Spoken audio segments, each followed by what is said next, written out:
தென்னாடுடைய சிவனே போற்றி, எந்நாட்டவர்க்கும் இறைவா போற்றி. ஏகம்பத்துரையந்தாய் போற்றி, பாகம் பெண்ணுருவானாய் போற்றி. அண்ணாமலையும் அண்ணா போற்றி, கண்ணாரமுதக் கடலே போற்றி. காவாய் கனகத்திரளே போற்றி, கைலை மலையானே போற்றி போற்றி. பரசமய கோளரியை பாலராவாயனை பூம்பழனம் சூழ்ந்த சிறபொருத்து திருஞான சம்பந்தப் பெருமானை தேயமெல்லாம் குறவையிடத் தமிழ் வேதம் விரித்தருளும் கவுனியர்தம் குலதீபத்தை விரவியமை ஆளுடைய வென்றி மழை இளங்களிற்றை விரும்பி வாழ்வாம். தூக்குசீர் திருத்தொண்டத் தொகை விரிவாக்கினால் சொல்ல வல்லபிரான் எங்கள் பாக்கிய பயனாப்பதி குன்றைவாழ் சேக்கிழானடி சென்னி சேர்த்துவாம். திருச்சிற்றம்பலம். எல்லாம் வல்ல கச்சி ஏகம்பப் பெருமானுடைய திருவடிகளை மனமொழிமைகளால் வணங்கிக் கொள்கின்றேன். நம்முடைய நாயன்மார்களுடைய அருள் வரலாற்றை கூறும் 12 திருமுறைகளில் 12ஆம் திருமுறையாக இருக்கக்கூடிய திருத்தொண்டர் புராணத்தை வாரந்தோறும் சிந்திப்பதற்கு நமக்கு திருவருளும் குருவருளும் கூட்டியிருக்கிறது. இப்படி சிந்திக்க வாய்ப்பளித்த நம்முடைய சிவஞான அருள்நெறி அறக்கட்டளையினுடைய நிறுவனர் ஞானமையா அவர்களே, இந்த உரையை கேட்க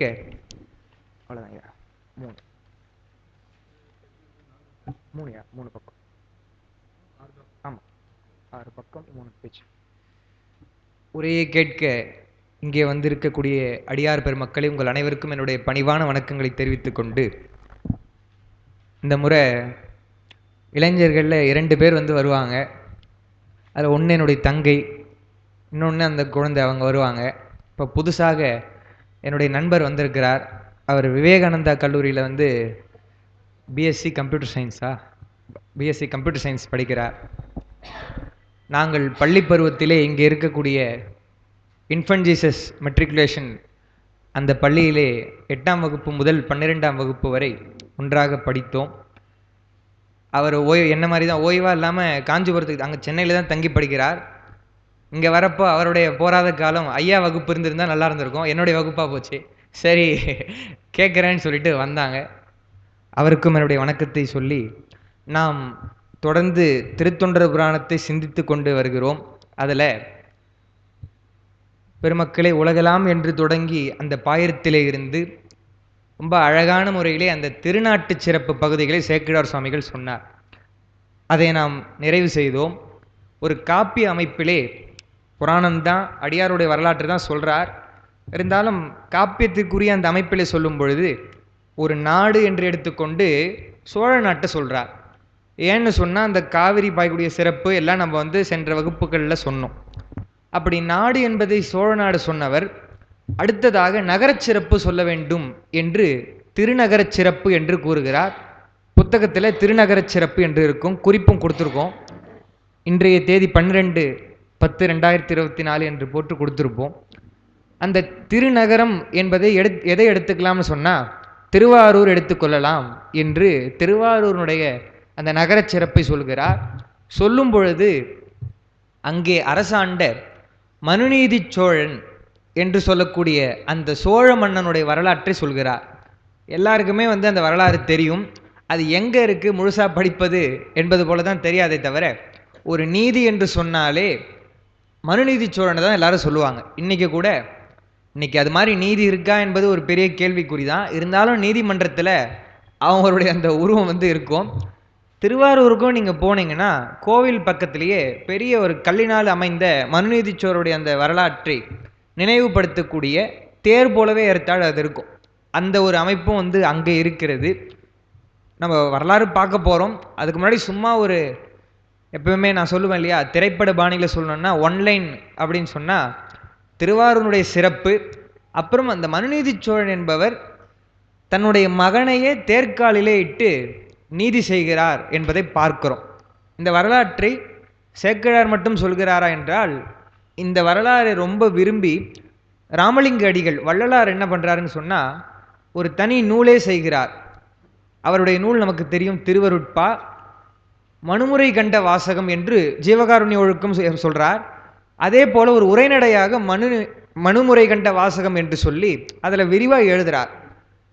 எப்படி அந்த மன்னன் நீதி செய்தான் என்பதை வள்ளலார் எழுதுகிறார். ஏன்னா அவர் காலத்திலையும் சரி, சேக்கிழார் காலத்திலையும் ரொம்ப ஒரு ஆச்சரியமா இருக்கு. எப்படி இந்த அளவுக்கு முறை செய்வாங்களா? செய்வாங்க தான், நீதி இருக்கட்டும். இருந்தாலும் மன்னனையே இவர் சேக்கிழார் சிலதெல்லாம் சொல்லல, அவர் சொல்றப்போ ரொம்ப சொல்லுவார். அது நம்ம புராணத்தில் வரும்பொழுது பார்ப்போம். அப்பதான் நம்ம வள்ளலாருடைய பகுதியில் தெரிஞ்ச, அதாவது நல்லார் மனதை நடுங்கச் செய்தேனோ என்பது போல ஒரு 42 பாவங்களை சொல்லி இதெல்லாம் நான் செய்தேனா, அதனால எனக்கு இந்த துன்பம் வந்து விட்டதே என்று சொல்லி அந்த மனுநீதி சோழன் கேட்பது போலலாம் அவர் அமைக்கிறார். அதெல்லாம் ரொம்ப புகழ்பெற்ற வரிகள் அவருடைய அந்த மனுமுறை கண்ட வாசகத்தில். அது இருக்கட்டும் ஒரு புறம். நாம் நம்முடைய திருத்தொண்டர் புராணத்திலே பார்க்கும் பொழுது இந்த பகுதியில் 50 பாடல்கள், அதில் பெரும்பான்மையும் நம்ம மனுநீதி சோழருடைய வரலாறு வருவதனால இதுக்கு வேற வேற பெயர்களும் சொல்றாங்க. மனுநீதி சோழருடைய புராணம், தேர்காலிலே இட்ட அந்த புராணம் சிறப்பு, மனுநீதியினுடைய சிறப்பை சொல்வது அப்படின்லாம் வேற வேற பெயர்கள் இந்த பகுதிக்கு இருப்பதாக CKS அவர்கள் குறிப்பிடுகிறார்.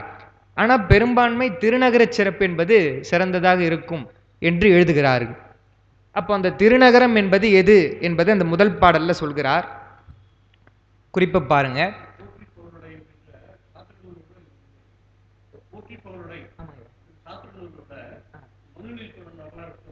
ஓஹோ, சரி சரியா, எடுத்து சொல்ற. சரி, அது அடுத்த வகுப்புல என்னன்னு பார்த்து சொல்லிடுவோம். அது அடுத்த வகுப்புல பார்த்து என்னென்ன ஒரு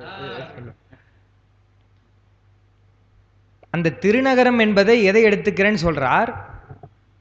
சொன்ன நாட்டிடை தொன்மையின் மிக்கது, மண்ணு மாமலரால் வழிபட்டது, வன்னி ஆறு மதி பொதி செஞ்சடை சென்னியார் திருவாரூர் திருநகர் என்று முதல் பாடலை எடுக்கிறார். அவர் சொன்ன நாடு என்பது எது நமக்கு தெரியும். இதெல்லாம் சேக்கிழார் சுவாமிகள் ஏன் அப்படி எடுக்கிறார்னா, வகுப்பில் கேள்வி கேட்கணும்னு அர்த்தம். அந்த சொன்ன நாடு என்பது எது என்று கேட்டால் இப்போ எல்லாம் என்ன சொல்லணும், சோழ நாடு என்று சொல்லணும். விடையை நான் சொல்லிடுறேன், சோழ நாடு. முடிக்கும் போது எப்படி சொன்னார், முதல் பாட்டில் தொடங்குறப்போ அந்த எல்லை சொல்லி சொன்னது போல கடைசி பாட்டிலையும் அந்த எல்லை சொன்னார். நான் அந்த பயின்ற எல்லையுள் அப்படின்னு தொடங்கின மாதிரியே தமிழ் வழங்கக்கூடிய நாடுன்னு தொடங்கினார், சோழ நாடுன்னு சொல்லிட்டு கடைசியாகவும் அவர் குறிப்பிட்டார். அப்போ இதில் சொல்கிறார், அப்படி நான் சொன்ன அந்த நாட்டிலே தொன்மையின் மிக்கது. முதல்ல எடுத்த உடனே திருவாரூருடைய சிறப்பு சொல்லும் பொழுது எவ்வளோ சிறப்பு இருக்கலாம். மிகவும் தொன்மையான நகரம் திருவாரூர், அதுதான் முதல் சிறப்பு, ரொம்ப முக்கியமான சிறப்புன்னு சொல்லிட்டு சொல்கிறார். ஏன்னா இப்போ எதாக இருந்தாலும் ரொம்ப அந்த பழமையானதுன்னு சொன்னால் ரொம்ப விலை மதிப்புடையது, பொருள்கள்லேயே அப்படி தான் பார்க்குறோம் இல்லையா, அது மாதிரி தொன்மையான ஊர். அடுத்து சொல்கிறார், மண்ணு மாமலரால் வழிபட்டது. மாமலரால் என்று சொன்னால் லட்சுமி திருமகள், திருமகள் வழிபட்ட தலம் திருவாரூர் என்ற அந்த புராணத்தையும் சொல்கிறார். சேக்கிழார் எல்லா புராணத்தையும் உடன்பட்டு சொல்ல மாட்டார். தல வரலாறுலாம் சொல்லும் பொழுது கூட எது ஏற்புடையதாக இருக்கிறதோ அந்த புராணத்தை தான் சேக்கிழார் சுவாமிகள் சொல்லுவார். அப்போ இதை சொல்றார். அது கூட எப்படி சொல்றார், மண்ணு மாமலரால், மண்ணுதல்னு சொன்னா நிலை பெற்று இருத்தல், நீங்காமல் அவள் வழிபட்டு கொண்டிருக்கக்கூடிய, என்றும் இருக்கக்கூடிய எது அப்படின்னா வன்னி ஆறு மதி பொதி செஞ்சடை சென்னியார். பெருமானை அடையாளப்படுத்துகிறார். அவருடைய அந்த சடை செஞ்சடை. தில்லையில கூட அப்பரடிகள் பாடும் பொழுது செஞ்சடை கற்றை முற்றத்து இளநிலா எரிக்கும் சென்னி என்று அவருடைய சடை செஞ்சடையாக இருக்கிறது. இன்னொன்று, நம்முடைய சீர்காழியிலே கும்பாபிஷேகத்தின் போது திருமுறை செப்பேடுகள் வெளியில் வந்தது. அதை அவங்க தோண்டி எடுத்தாங்கன்னு சொல்ல முடியாது, ஏன்னா அவங்க ஆய்வுக்காக எடுக்கலை, யாகசாலைக்காக மண் எடுக்கும் பொழுது அது பெருமானுடைய அருளால், ஞானசம்பந்தருடைய அருளால் செப்பேடுகளிலே திருமுறை முதல் முறையாக அது கிடைத்தது. அப்போ பார்க்கும் பொழுது நம்முடைய இப்பொழுது இருக்கக்கூடிய தர்மயாதனத்துடைய நட்சத்திர குருமணிகள் 27வது சன்னிதானம் அவங்க என்ன பண்ணாங்க, வாங்கி பார்க்குறாங்க. வாங்கின பதிகம் முதல்ல வந்தது வெங்குரு அப்படின்னு சொல்லி சீர்காழியினுடைய அந்த பதிகமே வருகிறது. அந்த பதிகத்திலையும் முதல்ல சன்னிதானத்தினுடைய கண்ணில் பட்டது செஞ்சடை அண்ணல், செஞ்சடை செல்வர் என்பது போன்ற ஒரு வரிகள் தான் அவருடைய முதல்ல அவங்களுடைய அந்த திருக்கணினால் அவங்க தரிசனம் செய்தார்கள் என்று அவங்க வந்து அங்கே இருக்கக்கூடிய ஓதுவாமூர்த்திகள் ஏயாதி ஐயா அவர்கள் நானும் பேராசிரியரும் அங்கே போகும்போது சொன்னாங்க. சன்னிதானம் அவ்வளோ அவங்களுடைய அந்த தெய்வத்தன்மை, அந்த ஓரொரு வாயனை பதிகம் படித்ததனுடைய பலனா என்னன்னு தெரியல, பெரிய அற்புதமாக அது நடந்தது. இன்னும் பல அற்புதங்கள் அந்த கும்பாபிஷேகத்தின் போது நடந்து கொண்டே இருக்கிறது. அது ஆதீனத்தை சார்ந்தவர்களுக்கு அவங்களுக்கு தெரியப்படுத்தி கொண்டு தான் இருக்கிறாங்க. எதுக்கு சொல்ல வந்தேன்னா, அதனால் அந்த இடத்துக்கு அவங்க என்ன பேர் வச்சுருக்காங்க, திருமுறை ஈன்ற தெய்வ தமிழ்மண். எப்படி வந்து ஒரு குழந்தையை தாய் ஈன்றெடுக்கிறாளோ அதுபோல் அந்த இடம் வந்து செப்பேடுகளை ஈன்றெடுத்தது என்று நம்முடைய சன்னிதானம் அதற்கு பெயர் வைத்திருக்கிறார்கள் என்று சொன்னார். அப்படி ஒரு அற்புதம் வந்து சிறுகாழியில் நமக்கு தெரிந்து அண்மையில் நடந்ததுன்னா, இப்போ ஞானசம்பந்தர் காலத்திலலாம் எவ்வளோ அற்புதங்கள்லாம் நடந்திருக்கும். இந்த செஞ்சடைக்காக சொன்னேன். செஞ்சடை கற்றை முற்றத்துன்னு சொல்லும்போது கூட பெருமானை செஞ்சடை அவனுடைய சடைன்னு சொல்கிறான். அதான் அப்போது அந்த சடையில் என்னென்ன இருக்குன்னு சொன்னால் வன்னி. வன்னி என்பது ஒரு வகை இலை, வன்னி இலை சொல்கிறோம் இல்லையா, அதுதான். அது எப்படி வந்து வில்வம் வந்து ஒரு பத்திரமாக பெருமான் மேல் அர்ச்சனை செய்கிறோமோ அதுபோல் வன்னியும் பெருமானுக்கு உகந்தது தான் வன்னி. ஆறு என்று சொன்னால் நமக்கு தெரியும், கங்கை, கங்கை ஆறு. மதி, மதி என்று சொன்னால் நிலவு. இவை மூன்றும் பொதி அப்படின்னா அவை பொருந்திருக்கின்ற செஞ்சடை சென்னியார். செஞ்சடை சென்னியார் என்பது இவையெல்லாம் உடைய அந்த செம்மையான சடை உடைய தலையை உடைய சென்னியார் திருவாரூர் திருநகர். அப்படி இருக்கக்கூடிய பெருமான் சிவபெருமானுடைய ஊர் எதுன்னா திருவாரூர் திருநகர் என்று சொல்கிறார். அந்த திருவாரூர் என்பதையே திரு கூட்டல் ஆர் கூட்டல் ஊர், திரு ஆர் ஊர் என்று பிரிக்கணும். ஆரூர்னு இப்போ சொல்கிறோம். ஆறுதல் என்று சொன்னால் தமிழில் பொருந்துதல்னு பொருள். அது எழுதியிருக்கு. திருவாரூர் என்பதை கடைசியாக அந்த 2வது பாட்டுக்கு மேலே பார்த்தீங்கன்னா திருமகள் பொருந்தி இருக்கின்ற ஊர். ஏன்னா அவங்க நீங்க மாட்டாங்க, அவ்வளோ வளமுடைய ஊர்னு சொல்கிறாங்க. அந்த அம்மா வந்து வழிபட்டதுனால தான் அந்த குளத்திற்கு பெயர் கமலாலயம் என்று பெயர். குளம் ரொம்ப பிரம்மாண்டமாக பெரிய குளமாக இருக்கும். அங்கே வந்து தெப்பர் உற்சவம்லாம் நடைபெற்றதுனா கூட சும்மா நம்ம அசைவதை தான் பார்க்க முடியுமே தவிர மொத்தம் வர்றதுக்குள்ள நேரம் அவ்வளோகும். பெரிய குளம், பெரிய கோயில் என்று பார்க்கிறோம். அப்போ திருமகள் வந்து வழிபட்டதை அந்த புராணத்தை முதல்ல சொல்லி தொன்மையின் மிக்கது என்று சொல்கிறார். இன்னொன்று, பஞ்சபூத தலங்கள் நாம் சொல்லும் பொழுது பிருத்திவிஸ்தலமாக எப்படி நம்முடைய காஞ்சிபுரத்தை சொல்கிறோமோ அதே போல பிருத்திவிஸ்தலமாக திருவாரூரையும் சொல்லக்கூடிய அந்த ஒரு மரபு இருக்கிறது. அது வந்து காஞ்சிபுரம் தான் என்று காஞ்சிபுரத்தில் இருக்கிறவங்க சொல்லுவாங்க. திருவாரூர் கிடையாதுன்னு இங்கே சொல்லுவாங்க. அங்கே இருக்கிறவங்க திருவாரூர் தான் காஞ்சிபுரம் கிடையாதுன்னு சொல்லுவாங்க. நமக்கு அந்த பிரச்சனைலாம் வேணாம், ரெண்டுத்தையுமே வச்சுப்போம். ரெண்டுத்தையும் சொல்லுவாங்க. அந்த இது நல்லா இருக்கு. அதாவது சங்கார காலத்திலே வந்து கடைசியாக இருக்கக்கூடிய மண் தலமாக ஒன்று, எப்படியும் முடியும் போது ஒன்று இருக்கு இல்லையா, அதுதான் தோற்ற முறையில் பிருத்திவி தலமாக ஒன்றும் ஒடுக்கு முறையில் ஒன்றுன்னு சொல்கிறாங்க. இன்னொன்று என்ன சொல்லுவாங்க சமாதானமானா, ரெண்டுமே 2 கண்ணு மாதிரி அப்படின்னு சொல்லிட்டு, சுந்தரருக்கு 2 கண் போகும் பொழுது இடக்கண் இங்கே பெருமான் தந்தார், வலக்கண் அங்கே தந்தார். அதனால் வந்து பிருத்திவிஸ்தலமாக இருந்தாலும் எதாக இருந்தாலும் இதுவும் வந்து ஒரு கண் மாதிரி, இது ஒரு கண் மாதிரி, அதனால் எந்த வேறுபாடும் இருக்கக்கூடாதுன்னு சொல்லுவாங்க. ஆனால் வேறுபாடு சொல்லுவாங்க, அதெல்லாம் அதுவும் நான் கேட்டிருக்கேன். அதனால தான் அது சும்மா சொன்னேன் நான். இருக்கட்டும். அப்போது பிருத்திவித்தலமாக இருப்பதனாலும் ரொம்ப தொன்மையின் மிக்கது என்பதை சொல்லலாம். எதுக்கு சொல்ல வந்தேன்னா, நம்முடைய திருக்குறிப்பு தொண்ட நாயனாருடைய புராணத்தில் சேக்கிழார் சுவாமிகள் இதே வார்த்தையை காஞ்சிபுரத்துக்கு பயன்படுத்துகிறார். ஆன தொல்நகர் அம்பிகை தம்பெருமானை மான அர்ச்சனையால் வழிபட்டு ஊனமில் அறம் அநேகமும் உலகுய வைத்த மேன்மை பூண்ட அப்பெருமையை அறிந்தவாறு விளம்பில் என்று ஆன தொன்னகர் என்று எப்படி திருவாரூருக்கு சொன்னாரோ அதே போல காஞ்சிபுரத்துக்கும் சொல்கிறார் என்று சொன்னால் அப்படியே அதெல்லாம் பயன்படுத்துகிறார். மிக முக்கியமான தலம் நம்முடைய தலம் என்பதையும் பார்க்கிறோம். அந்த தொன்மைன்றதுக்கு ஒரு திருத்தாண்டகம் எழுதியிருக்கிறேன். அப்பரடிகள் 9 பாடல்களிலும் இந்த திருத்தாண்டகத்தில் திருவாரூருடைய தொன்மையைத்தான் சொல்றார். அது எப்படி சொல்றார்? திருவாரூர் கோயிலாக கொண்டனாலே அப்படிதான் முடியும் அந்த 9 பாடல்களும். அது 6ஆம் திருமுறையினுடைய விளக்கங்கள் வரப்போ கூட நீங்கள் அதை விரிவாக பார்க்கலாம். சும்மா நான் அதில் முக்கியமானது மட்டும் எழுதியிருக்கேன். முதல் பாட்டு எழுதியிருக்கேன்.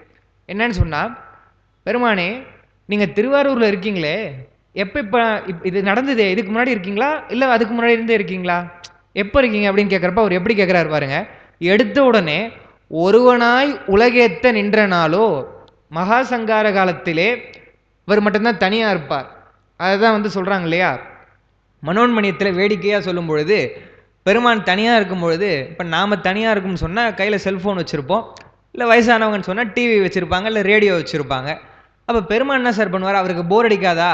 ஏன்னா சங்காரம் மொத்தமாக அழிச்சாச்சு. அவர் என்ன பண்ணுவார்னு கேட்டால், அவர் வந்து படிப்பார் போல இருக்கு, திருவாசகம் படிப்பார் என்று திருவாசகத்தை கையில் வைத்திருக்கிறான். நயமாக திருவாசகம் ஊழிக்காலத்தில் கூட அழியாது, பெருமான் கையில் இருக்குன்றதுக்காக அவர் சொல்கிறார். நல்வீணை வாசித்து பெருமான் வந்து மகிழ்ந்து கொண்டிருப்பார், ரொம்ப ஜாலியாக. என்னென்னா அவர் பண்ணது வந்து பாருங்கள், படைச்சிட்டு சந்தோஷமாக இருந்தால் பரவாயில்ல, மொத்தத்தையும் அழித்து சாம்பலாக்கி இருக்கிறார். ரொம்ப மகிழ்ச்சியாக உட்காந்து வீணை வாசித்து கொண்டிருப்பாராம். எம் இறை நல்வீணை வாசிக்குமே என்று நம்முடைய திருமுறைகளில் கூட வந்து வரும்.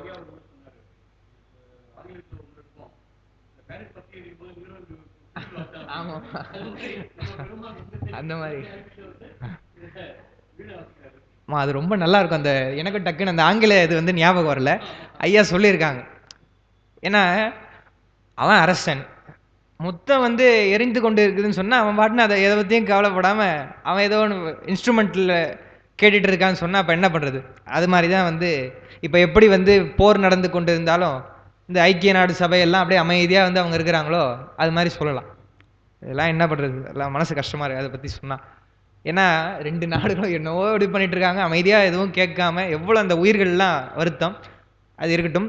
இதில் சொல்கிறப்ப எப்படி சொல்கிறார்? திருவாரூருடைய அந்த பழமைக்கு, பா மகாசங்கார காலத்தில் நீ ஒருத்தர் தான் இருப்ப, அப்படி இருந்த இல்லையா?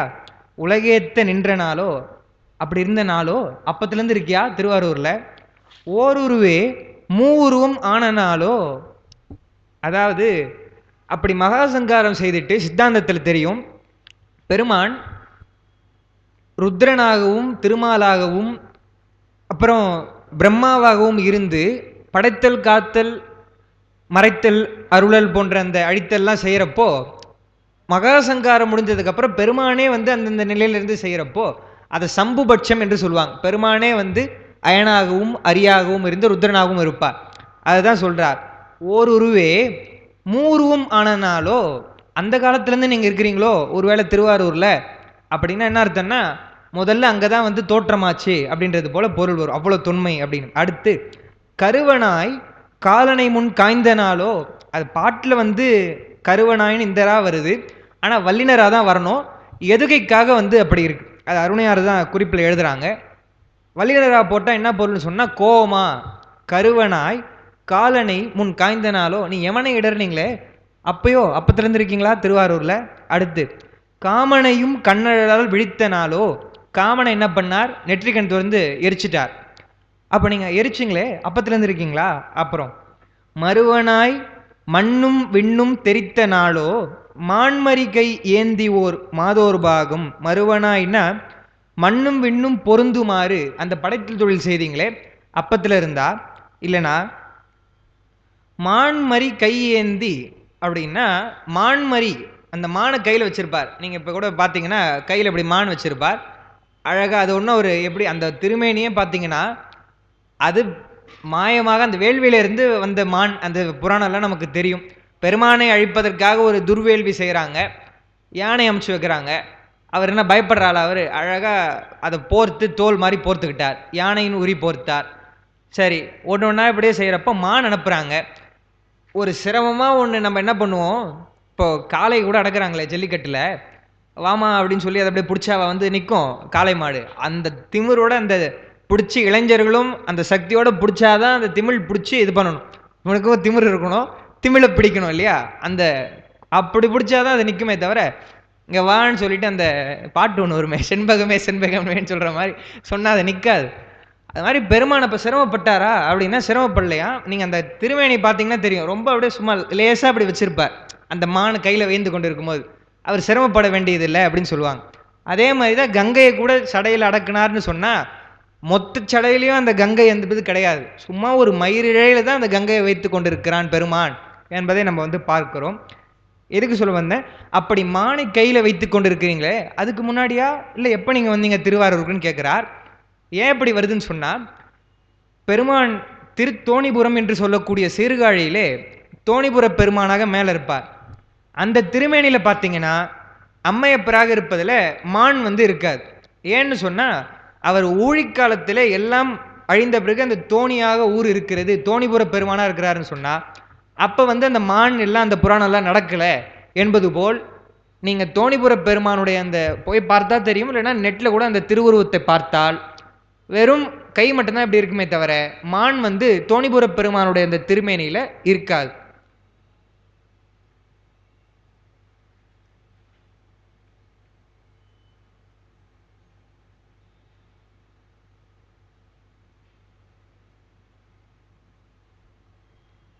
அதைத்தான் கேட்கிறார்.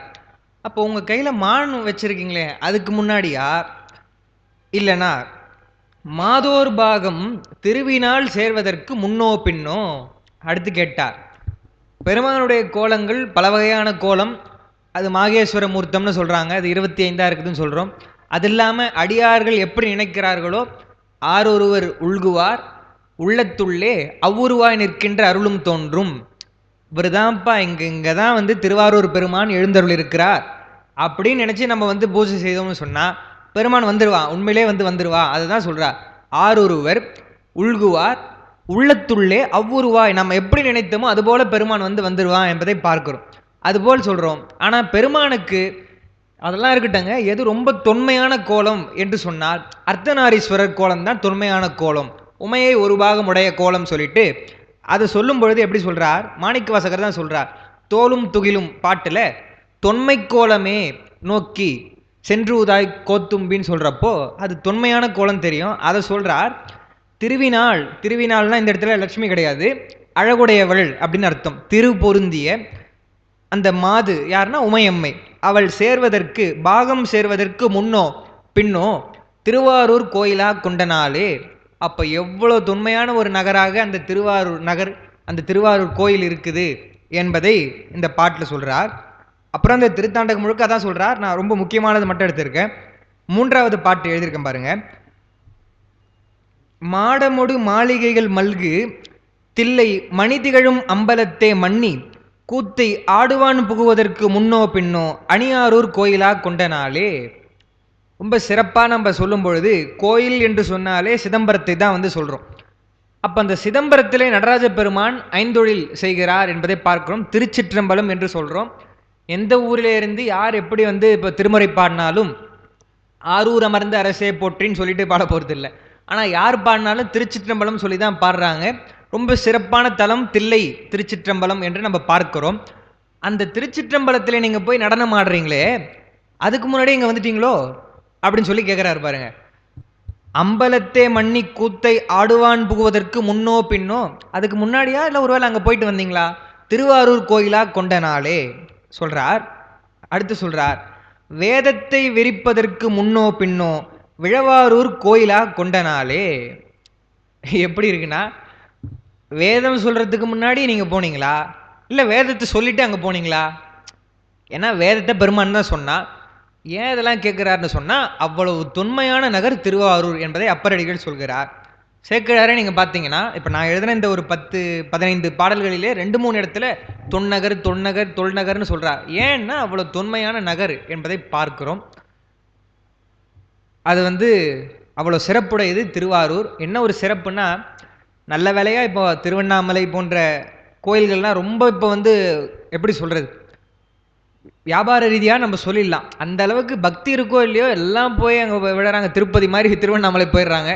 முன்னெல்லாம் நான் ரொம்ப சின்ன பையனாக இருக்கிறப்பெல்லாம் அங்கே போகிறப்போ திருவண்ணாமலை கார்த்திகை தீபத்துக்கெலாம் அப்போ வந்து நின்று தரிசனம் பண்ணலாம். கூட்டம் இருக்கும், இருந்தாலும் நின்று தரிசனம் பண்ணலாம். திருமுறையெல்லாம் பாடிக்கொண்டு வந்தால், அது கொஞ்சம் சின்ன பையனாக வேறு இருக்குதுன்னா என்ன பண்ணுவாங்க, கொஞ்சம் நில்லு பார்த்துட்டு போன்னு சொல்லுவாங்க. அங்கே இருக்கிறவங்களே சொல்லுவாங்க. இப்போ எங்கேயோ வரப்போ போப்பான்னு ஜெரிகண்டி நாங்கள் சொல்கிறோம் இல்லையா, அந்த மாதிரி சொல்ல ஆரம்பிச்சிட்டாங்க. இப்போ ரொம்ப கமர்ஷியலாக ஆகிப்போச்சு. எல்லா கோயிலும் அப்படி தான் ஆகிப்போச்சு. திருவாரூர் மட்டும் பார்த்தீங்கன்னா அது ஆழித்தேர், அது ஒரு இப்போ எல்லாரும் சொல்ல ஆரம்பிச்சிட்டாங்க, ஒரு விழா மாதிரி பார்க்க ஆரம்பிச்சிட்டாங்க. அது இல்லாமல் ஓய்வான நாட்களில் நீங்கள் போனீங்கன்னு சொன்னால் சிதம்பரம் மாதிரி இல்லாமல் கொஞ்சம் ஒரு அமைதியான சூழ்நிலை திருவாரூரில் நிலவும். அந்த சாயரட்சை பூஜை அப்போ கொஞ்சம் தழைப்பாக தான் அந்த நேரம் 5:45 6 மணிக்கு சரியாக அந்த தேவர்கள் வந்து வழிபடக்கூடிய முசுகுந்த சக்கரவர்த்தி சொல்கிறாங்க, தேவர்கள் எல்லாம் வழிபடக்கூடிய அந்த சாயரட்சை பூஜை அப்போ தான் கொஞ்சம் 6 to 6:30 வரைக்கும் அந்த மக்கள் கூட்டம் இருக்குமே தவிர, அப்புறம் வந்து நீயும் நானுமா ஏகபோகமா என்பது போல தியாகேஸ்வரம் நீங்களும் தான் இருக்கணுமே தவிர அமைதியான தரிசனம் பண்ணலாம். எந்த ஒரு தடையும் இல்லை, திருமுறைக்கு தடை இல்லை. முக்கியமாக பார்த்தீங்கன்னா அதுதான் ஒரு திருப்தி. நீங்கள் பாட்டுன்னு போய் கீர்த்தனையும் பாடுறதுனா பாடலாம், திருமுறை பாடுறதுனால பாடலாம், யாரும் கேட்க மாட்டாங்க, சாமி தான் கேட்டுட்டு இருப்பார். அது ஒரு தனிச்சிறப்பு. மற்றதெல்லாம் சொல்லியாச்சு, திருவாரூர் திரு ஆர் ஊர் என்பதெல்லாம். அப்போ சொன்ன நாட்டிடை தொன்மையின் மிக்கது, மண்ணு மாமலரால் வழிபட்டது, வன்னி ஆறு மதிப்பொதி செஞ்சடை சென்னியார் திருவாரூர் திருநகர். அப்படி திருவாரூர்னு சொல்லிட்டார், இருந்தாலும் அவருக்கு திருப்தியில் மறுபடியும் திருநகர் என்று அந்த ஒரு திரு என்ற அடைமொழியோடு சொல்றாருன்னு பார்க்க. அடுத்து அங்க என்ன இருக்குங்க அப்படின்னு சொல்லி கேட்டா சொல்றார் ரெண்டாவது பாட்டுல, வேத ஓசையும் வீணையின் ஓசையும் சோதி வானவர் தோத்திர ஓசையும் மாதர் ஆடல் மணிமுழ ஓசையும் கீத ஓசையுமாய் கிளர்வுற்றவே. என்னென்ன ஓசையெல்லாம் வருதுன்னு சொல்றார். அதாவது ஓசை ஒளி என்பதை சொல்லும் பொழுது, ஓசை என்று சொன்னால் பொருளற்றது, ஒளி என்று சொன்னால் பொருளுடையது அப்படின்னு சொல்லுவாங்க. அது இன்னும் சித்தாந்தத்தில் ஓசை என்பதே இன்னும் பிரித்து பாகுபாடோடு சொல்லுவாங்க. அதெல்லாம் இங்கே ஐயா எடுத்திருக்காங்க. சும்மா சொல்லலைனாலும் அது என்னென்ன பார்க்கணும், ஒரு நினைவுபடுத்தணும்னு நினச்சேன். ஆனால் அதுக்கு ஞாபகம் இல்லை. ஞாபகப்படுத்தினாலும் அது சொல்ல வேண்டியதும் இல்லைங்க, அவ்வளோ ஆழமாக சொல்ல வேண்டியது இல்லை. வெற்றோசை இசை ஓசைன்னு சொல்லிட்டு ரெண்டு சொல்லுவாங்க. அதுதான் குறிப்பெல்லாம் எழுதி இங்கே நல்லா ஞாபகம் இருக்குது. இந்த ஓடு தான் கீழே அப்போ வகுப்பு ரொம்ப ஐயா எடுத்தாங்க, விரிவாக அதெல்லாம் சொன்னாங்க. அது எதில் வரும்னு சொன்னால் சர்வ சிருஷ்டி பகுதியில் பெருமான் அந்த படைப்பு சொல்லும்பொழுது திருமந்திரத்தில் அவையெல்லாம் நம்ம ஆழ்ந்து படிச்சிட்டோம் இல்லையா, அதனால் அடுத்ததுக்கு போயிட்டோம். அதெல்லாம் உங்களுக்கு தெரியும் என்று நான் பாவித்து கொண்டு, எனக்கும் தெரியும் என நினைத்து கொண்டு இப்போ நம்ம அடுத்தது போகிறோம். அப்போ இது எதுக்கு சொல்ல வந்தேன்னா, அந்த எல்லா இடத்துலையும் ஒரு ஓசைன்னு சொல்கிறப்போ பொருளற்றது அப்படின்னு சொல்ல முடியாது. ஒளி என்று சொன்னால் பொருளுடையதுன்னு சொல்ல மாட்டார். ஏன்னா அடுத்து பின்னாடி வரும். அதாவது பாட்டு அது நான் வரப்ப சொல்கிறேன். அந்த பாட்டில் இந்த ஒளி என்று சொல்கிறதெல்லாம் அது பொருள் இல்லாததுக்கும் ஒளின்னு வரும். அதனால் நம்ம என்ன பண்ணலாம், அந்த சத்தம் அப்படின்னு வச்சுக்கலாமே தவிர, ஓசைனா இப்படி தான், ஒளினா இப்படி தான் வரும்னு சொல்லிட்டு அந்த லிட்ரலி மீனிங்னு சொல்லுவாங்க. இதுதான் பொருள் என்பது போல் எல்லா இடத்துலையும் பார்க்கக்கூடாது, இடம் நோக்கி பொருள் கொள்வதுன்னு சொல்லுவாங்க. சொல்கிறார், வேத ஓசை, நல்லா வேதம் படிக்கிறாங்க. ஏன்னா சோழ நாட்டில் அப்பயே ஏன்னா மன்னர்களே வேள்வி செய்ய ஆரம்பிச்சிட்டாங்கன்னு பார்க்குறோம். நம்முடைய பேர்லேயே வருது இல்லையா, பல்யாக சாலை முதுகுடுமி பெருவழுதி அப்படின்லாம் வருது. அப்புறம் நிறைய 2-3 மன்னர்களுடைய பேர்லாம் இந்த வேள்வி செய்தாங்க அவங்க. அதை ரொம்ப அவங்க என்ன நினைக்கிறாங்க, ராஜசூரியம் வேட்ட பெருநல் கிள்ளின்லாம் சொன்னால் அவங்க ரொம்ப அதை பெருமையாக நினச்சிருக்காங்க வேள்வி செய்வதை. அப்போ சோழ நாட்டில் அந்த வரலாறு பார்க்கும் பொழுது தமிழ் மரபில்லாதவங்களை குடியேற்றிருக்கிறார்கள் பெரும்பான்மையாக. அவங்க தான் அந்த அவங்களுடைய முறையில் சொல்லி வேள்விகள்லாம் செய்ய ஆரம்பிச்சிருக்காங்க. இவங்க என்ன நினைக்கிறாங்க, சரி செய்யட்டுமே, அதாவது மன்னன் என்று சொன்னால் எல்லா உயிர்களையும் காக்கணும், அப்போ அதுக்காக அவங்களுக்கும் ஒரு இதாக இருக்கட்டும், அறம் செய்யணும் என்பதற்காக அவங்க என்ன பண்ணாங்க, உலகியல் வேதமாக பொதுவாக அவங்க வேள்வி செய்யறதுக்கு சொல்லிட்டாங்க. காலப்போக்கில் என்ன ஆயிடுச்சுன்னு சொன்னால், வேள்வி இல்லைன்னு சொன்னால் வழிபாடே இல்லை, வெறும் வேள்வி தான் அப்படின்றது போல் ஆயிடுச்சு. அதுதான் அப்புறம் அது அப்படி கூடாது என்பது போல் சொல்லி திருமூலர்லாம் அப்பயே சொல்லிட்டு போயிட்டார். அக்னி காரியம்னு சொன்னால் அது அந்தனருக்கு தான் என்றெல்லாம் அவர் சொன்னார்னு பார்க்குறோம். ஏதோ ஒன்று எப்படி இருந்தாலும் வேதம் நல்லா படிச்சிருக்கிறாங்க அப்படின்னு சொல்லிட்டு தெரியுது. வேத ஓசையும் வீணையின் ஓசை, இந்த வேதத்தை சொல்லும் பொழுதே அந்த வீணையினுடைய ஓசையும் சொல்கிறாங்கன்னு பார்க்குறோம். நம்ம திருவாசகத்தில் கூட இன்னிசை வீணையர் யாழினர் ஒருபால் சொல்லிட்டு உடனே வேதத்தை சொல்லுவாங்க. இருக்கொடு தோத்திரம் இயம்பினர் ஒருபால் திருப்பள்ளி எழுச்சியில் வருது. எல்லாம் ஒரு புறமாக இருக்கிறாங்க, சென்னியில் அஞ்சலி கூப்பினர் ஒருபான்லாம் பாட்டு சொல்கிறாங்க. அது மாதிரி இங்கே இருக்குதுன்னு சொல்கிறாங்க. சோதி வானவர்னு சொன்னால் நல்ல அந்த ஒளி பொருந்திய திருமேனி உடையவர்கள். ஏன்னா நம்ம மாதிரி உடம்பு கிடையாது, அவங்களுக்கு கொஞ்சம் சிறப்பான உடம்பு, நம்மை காட்டிலும் சிறப்பான உடம்புன்னு பார்க்குறோம். சோதி வானவர் தோத்திர ஓசையும், வானவர்கள் எல்லாம் வழிபடுகிறார்கள்னு பார்க்குறோம். அதுக்கு தான் தேவர்களாக போயிட்டா எந்த பிரச்சனையும் இல்லை அப்படின்னு கிடையாது. அவங்களுக்கு தான் பல பிரச்சனை வரும். அசுரர்கள் வருவாங்க, அவங்களுடைய உடம்பு எப்போ அதாவது எந்த துன்பம் எப்போ வரும்னு தெரியாது.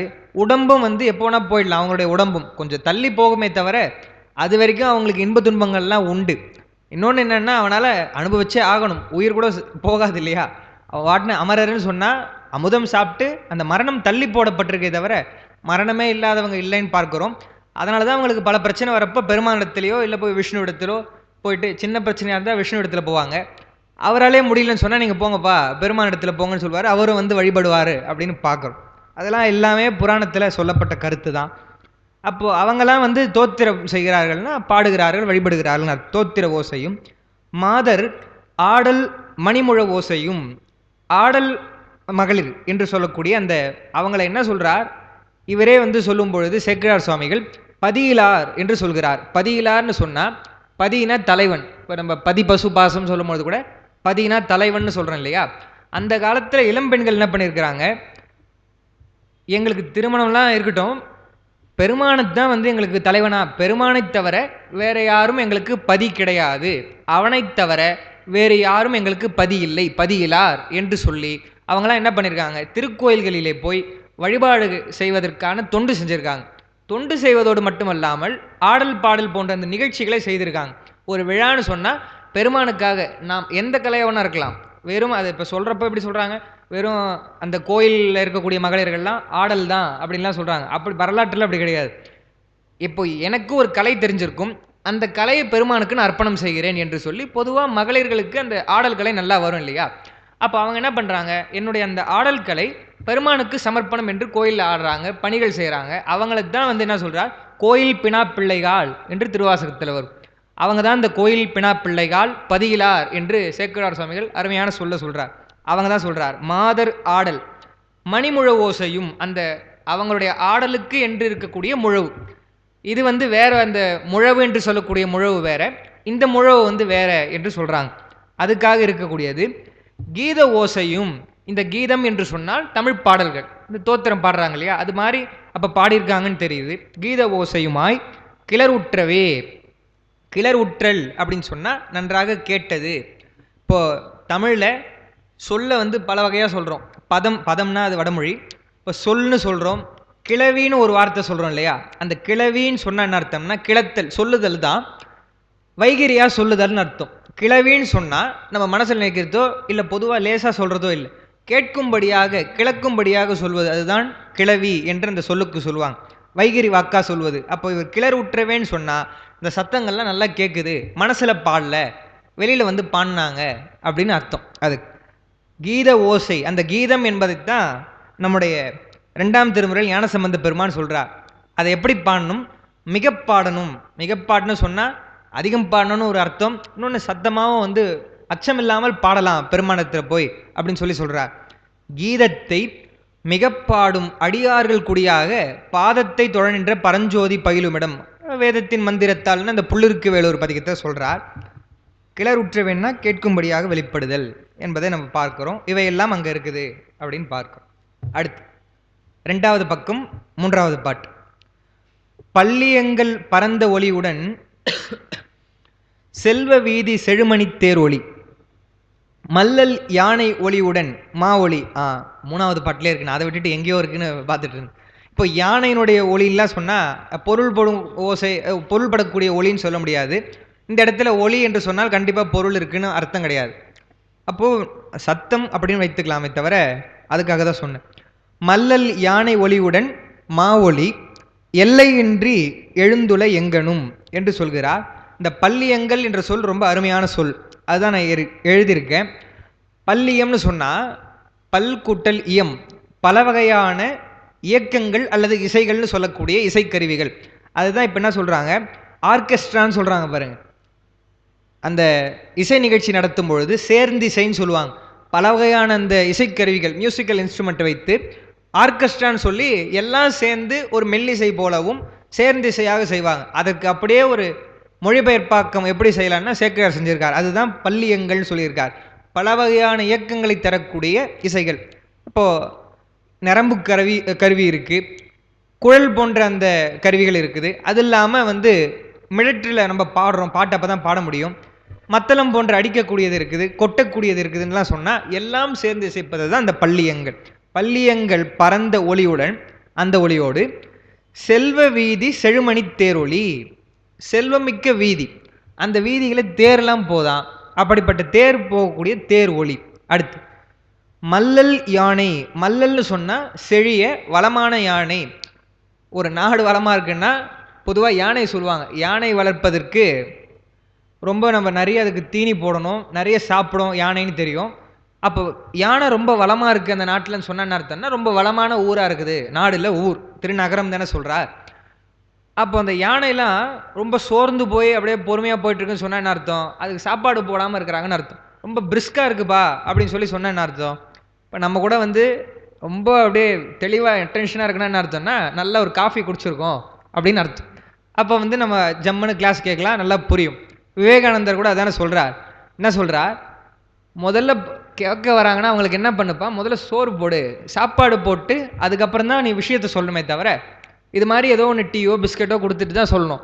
அவங்க சாப்பிட்ருப்பாங்களான்னு தெரியாது. ஒருவேளை டைம் ஆகிடுச்சின்னு சொல்லிட்டு கிளாஸுக்கு டைம் ஆகுதுன்னு சீக்கிரம் வந்துட்டு இருப்பாங்க. அப்போ அவங்களுக்கு நீங்கள் காஃபி கொடுக்காமல் எடுத்தா எப்படின்னு சொல்லிட்டு தான் ஐயா என்ன பண்ணார், காஃபி கொடுத்துட்டார். அதை தான் விவேகானந்தர் சொல்கிறார், உள்ளே போனால் தான் விஷயம் உள்ளே போவோம், அதுதான் சொல்கிறாங்க. ஆனால் வள்ளலார் என்ன சொல்கிறார், அதுதான் சொல்கிறார் அவரும், சாப்பாடு போடணும்னு சொல்கிறார், நிறைய சாப்பிடாதீங்கன்னு சொல்கிறார். சரி காஃபி கொடுக்குறாமேன்னு சொல்லிட்டு நம்ம வாட்டுன்னு 2-3 காஃபி குடிச்சிட்டோம்னா தூக்கம் வந்துடும், வயிறு வந்து கொஞ்சம் பசித்து இருக்கணும்னு வள்ளலார் சொல்கிறார். சாப்பிடாமே இருக்கக்கூடாது, கொஞ்சமாக சாப்பிட்ணும், அப்படி இருந்தால் நல்லதுன்னு சொல்கிறாங்க. எதுக்கு சொல்ல வந்தோன்னா, அந்த யானையினுடைய மல்லல் செழுமை மிக்க யானையாக இருக்குது. ஒளியுடன் மா ஒளி, மான்னு சொன்னால் விலங்கு தான். இந்த இடத்துல வந்து குதிரையும் மான்னு சொல்லுவாங்க. மா ஒளி எல்லையின்றி எழுந்துள்ள எங்கனும், எல்லையின்றி எல்லா இடத்துலையும் பார்த்தா இந்த ஒளிகள்லாம் நல்லா கேட்குதுன்னு சொன்னால் வளமான நாடாக இருக்குதுன்னு அர்த்தம். இன்னொன்று அப்படியே ஒன்று சொல்கிற மாதிரி சொல்கிறார். ஒரு அரசனுக்கு என்னென்ன அந்த படைகள் சொல்லுவாங்க, தேர்ப்படை, யானைப்படை, காலாட்படை, அப்புறம் வந்து இந்த குதிரைப்படைன்னு சொல்லிட்டு இவையெல்லாம் வந்து அந்த சத்தம்லாம் கேட்குதுன்னு சொன்னால் எல்லாம் இருக்குதுப்பா, ரொம்ப வளமான நாடாக இருக்குது அப்படின்னு சொல்லி அர்த்தம். 2வது பாட்டு கூட நம்ம பார்க்கும் பொழுது அந்த வேத ஓசை வீணையின் ஓசையெல்லாம் பார்த்தோம் இல்லையா, அதெல்லாம் வந்து நம்ம ஒரு சந்தேகம் வந்திருக்கணும். என்னென்னா, இவர் சொல்வது திருக்கோயில் சிறப்பு இல்லை, திருநகர சிறப்பு தான் சொல்கிறார். அப்போ இது கோயிலில் தானே வேத ஓசை வீணையின் ஓசையெல்லாம் கேட்கணும், எப்படி திருவாரூர் முழுக்க கேட்குதா அப்படின்னு சொல்லி சொன்னால், அது பேராசிரியர் தான் அந்த விளக்கம் சொல்கிறப்போ நம்ம குருநாதர் சொன்னார். என்னென்னா, அங்கே போய் கோயிலில் நல்லா பர்ஃபார்ம் பண்ணுறதுக்கு முன்னாடி வீட்லேயே வந்து ஒத்திகை பார்க்குறாங்களாம். எந்த ஒரு நிகழ்ச்சின்னு சொன்னால் ஒத்திகை பார்ப்பது ரொம்ப முக்கியம். அதை நாங்கள் வந்து என்னுடைய 12ஆம் வகுப்பில் ஒரு தலைமை ஆசிரியர் இருந்தாங்க. இப்போ தான் நான் ஒரு 2 நாளைக்கு முன்னாடி அவங்ககிட்ட பேசினேன். பேசும்பொழுது சொன்னேன், நீங்கள் ரிஹர்சல் பார்த்ததெல்லாம் நாங்கள் வந்து மறக்க மாட்டோம் சிஸ்டர் அப்படின்னு அவங்ககிட்ட சொன்னேன்.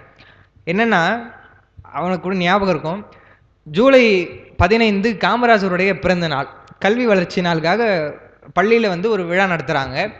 அதுக்கு ஒன்றும் இல்லை பெருசாக. இப்போ பாடுறவங்க பேசுகிறவங்க எதனா வந்து ஒத்திகை பார்த்தா பரவாயில்ல. அவங்க வந்து பிரின்சிபலாக இப்போ புதுசாக வந்தாங்க. வந்தப்போ எல்லாம் சரியாக இருக்கணும். அவங்க ரொம்ப என்ன சொல்கிறது, அந்த ஃபங்க்ஷனில் போய் எதனா வந்து சொதப்பிடுச்சுன்னா அவங்களுக்கு கோவம் வந்துடும்.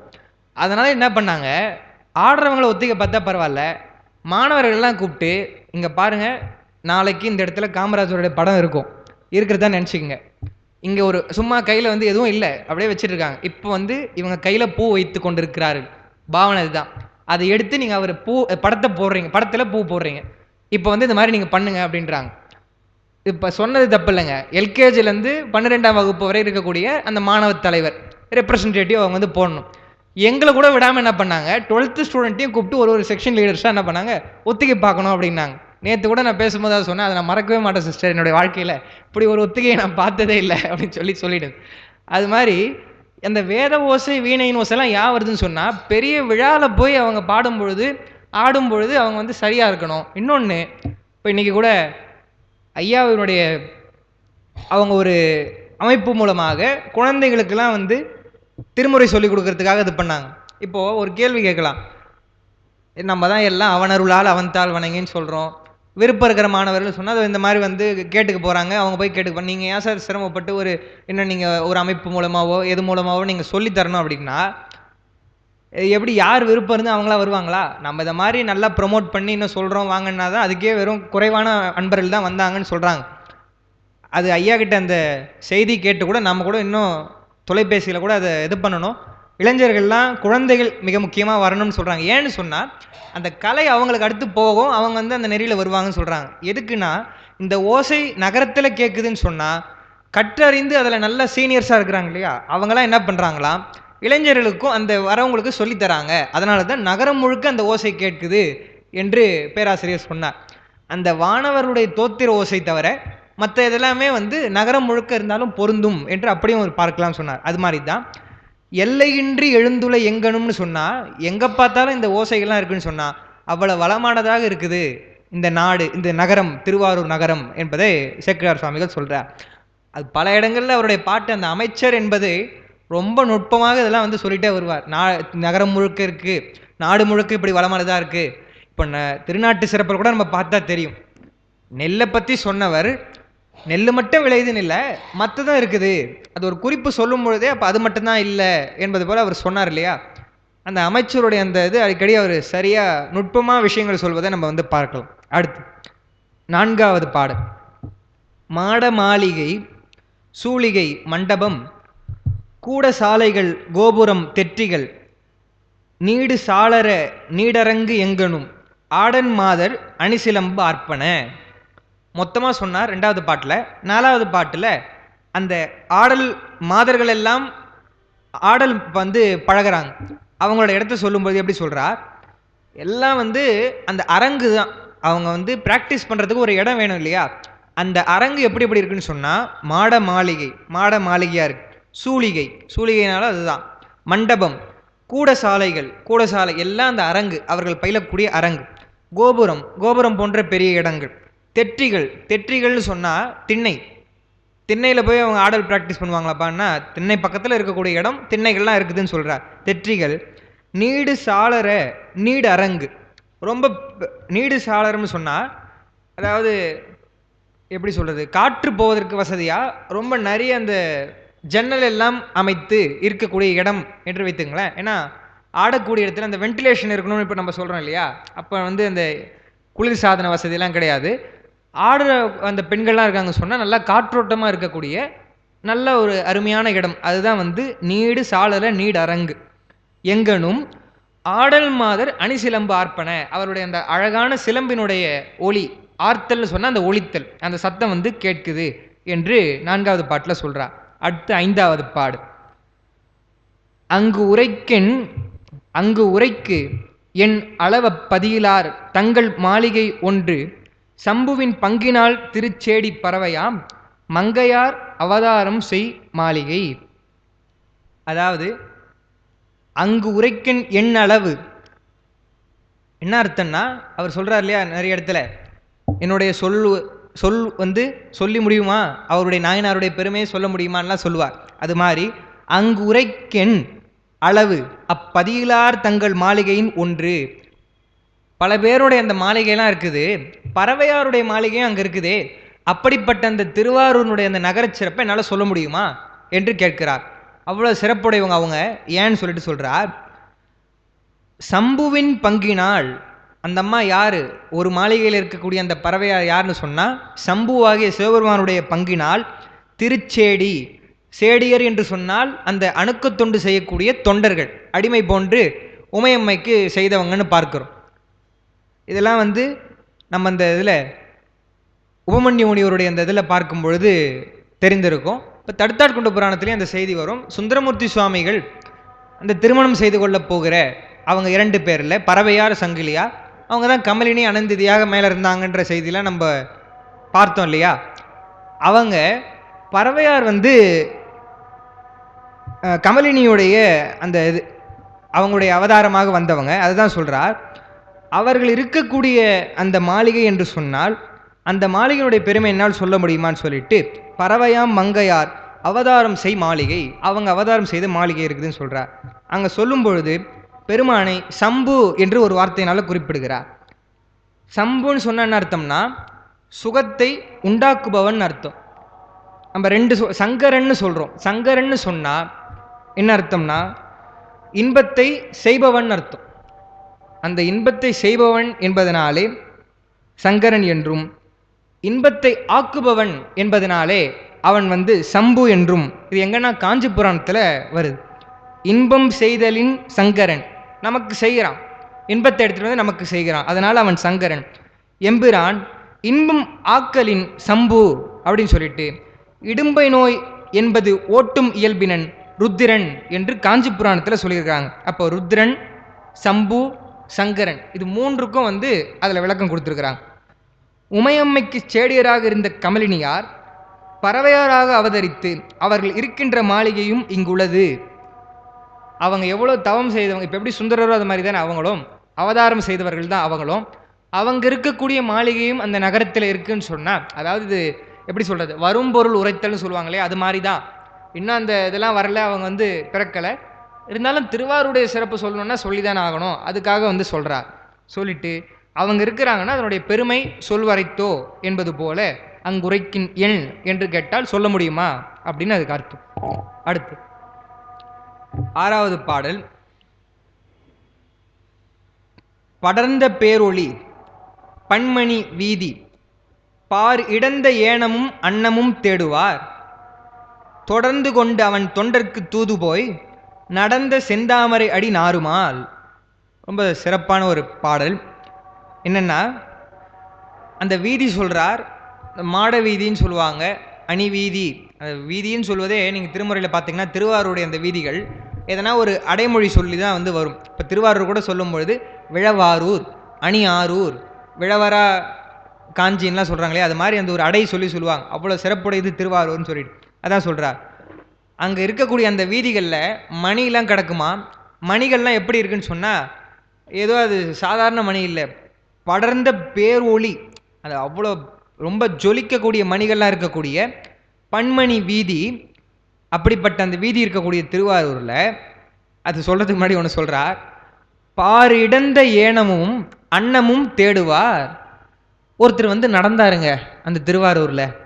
அவர் யாருன்னு சொன்னால், இப்போ நாம் போய் திருவாரூரில் நடந்துட்டு வந்தால் திருவாரூருக்கு சிறப்பு கிடையாது. பெருமான் நடக்கிறான் இங்கே கூட. அதாவது அந்த செய்தி எனக்கு உடனே திருக்குறிப்பு தொண்டர் ஞாபகம் வருது. பாட்டு அருமையான பாட்டுங்க. நான் இதை சொல்லிட்டு நான் அதை சொல்கிறேன். என்னென்னா என்ன சொல்கிறார், இங்கே வந்து வந்தாரே ஒருத்தர் நடந்தார். அவர் எப்படின்னா, பாரிடந்த ஏனமும் அன்னமும் தேட அறிய முடியாதவர். பார்னு சொன்னால் உலகம், நிலம். அதை யார் இடந்தார்கள்? திருமால். பன்றி உருவம் எடுத்து என்ன பண்ணுறார், நான் திருவடியை பார்க்க போகிறேன்னு போனார். சரி போனாரே, கண்டுபிடிச்சாரான்னு சொன்னால் கண்டுபிடிக்கல. அடுத்து அன்னத்தில் என்ன பண்ணார், ஒருத்தர் அயன் மேலே ஏறி போனார். அப்படி போயும் பார்க்க முடியாமல், அவருடைய புராணம் நமக்கு தெரியும் இல்லையா, அடிமுடி தேடியது. 2 பேரோட சபதம் என்னன்னு சொன்னால், திருமால் வந்து நான் திருவடியை பார்க்குறேன்னு மட்டும் இல்லை, பிரம்மா வந்து நான் திருமுடியை பார்க்குறேன் மட்டும் இல்லை. என்ன அங்கே வந்து அவங்களுக்கான அந்த விதினா 2 பேரும் அடியையும் முடியையும் பார்ப்பேன்னு சொன்னாங்க. 2த்தையுமே பார்க்கணும், அதான் சேலஞ்ச். அது என்ன சொன்னாங்க, சரிப்பா முதல்ல நான் திருவடி பார்த்துட்டு நான் திருமுடிக்கு வரேன் அப்படின்னு சொல்லி திருமால் போனார். பிரம்மா வந்து நான் திருமுடியை பார்த்துட்டு திருவடி பார்க்குறேன்னு இவங்க போனார். எங்கே போய் பார்த்தா தானே அடுத்து பார்க்கறதுக்கு, போனதே பார்க்க முடியல. நம்ம இன்னும் அதை விட திருமலை சிறப்பில் பார்த்தோம் இல்லையா, பார்க்கிங்கில் விட்ட வண்டியே பார்க்க முடியலப்பா, இவர் எங்கப்பா சிவபெருமானை பார்க்க போகிறாருன்னு மாதிரி கிண்டல் பண்ணார் சேக்கிழார். அன்னத்தை விட்டு அந்த கைலையினுடைய அந்த பணியில் அன்னத்தையே காணோன்னு தேடுறான் பிரம்மா. இவன் எங்கே வந்து பார்க்க போகிறான் என்று சொன்னார்னு பார்க்கணும். அப்படிப்பட்ட பெருமான் அயனாலையும் திருமாலாலையும் அறிய முடியாத அந்த திருவடி சொல்கிறார் பாருங்க. அடுத்து தொடர்ந்து கொண்டு அவன் தொண்டர்க்கு தூது போய், தூது போனார்ப்பா, அதுவும் காதலுக்காக தூது போகிறார். எவ்வளோ சிவபெருமான் நல்லவராக இருந்திருக்கார் பாருங்க. அதெல்லாம் வந்து என்னப்பா கூடாதுன்னு சொல்லாமல் என்ன பண்ணுறார், சும்மா நான் விளையாட்டுக்காக சொன்னேன். அவங்களுடைய நோக்கம் தெரியும், திருமணம் செய்து கொள்றதுக்காக அவங்க வராங்கன்னு சொன்னால், அவர் சுந்தரர் வந்து எப்படின்னா, நீங்கள் தடுத்தாட்டு கொண்டுட்டீங்க, இதுக்கப்புறம் என்ன பண்ணணும், நீங்கள் தாங்க எனக்கு எல்லாம் பார்த்துக்கணும். அவர் எப்படி கேட்பாருன்னா, நான் பாட்டுன்னு அங்கே திருவெண்ணைநல்லூரில் கல்யாணம் பண்ணிட்டு எப்படியோ போயிருப்பேன், சும்மா இருந்தவனே ஒரு ஓலையை காமிச்சு என்னை ஆட்கொண்டேன், அப்போ எனக்கு ஒரு பிரச்சனைனா யார் பார்த்துக்கணும், நீங்கள் தான் பார்த்துக்கணும் அப்படின்னு சொல்லி கேட்பார். அப்போ எனக்கு காசு இல்லைப்பா, யார் கொடுக்கணும், நீ தான் கொடுக்கணும் அப்படின்னு சுந்தரர் வந்து கேட்பார். அது மாதிரி கேட்குற ஆள் அவர். அதுதான் என்ன பண்ணார், அவங்களுடைய அந்த இல்லறத்தில் காதலில் ஒரு கஷ்டம் மனஸ்தாபம் வந்த உடனே தூது போனோன்னு சொல்கிறா. அந்த திருவாரூருடைய பெருமானுடைய அந்த கருணை பாருங்கள். விளையாட்டுக்கு நம்ம சொல்கிறோம், யாருன்னா அமைச்சிருக்கலாம் இல்லையா, அவர் தான் எவ்வளோ பெரிய பரம்பொருள், அவர் சொன்னால் போய் யாரும் போக மாட்டாங்களா, அவரே போகிறார் சுந்தரருக்காக. அதுதான் தம்புரான் தோழர்னு அவரை சொல்கிறாங்க.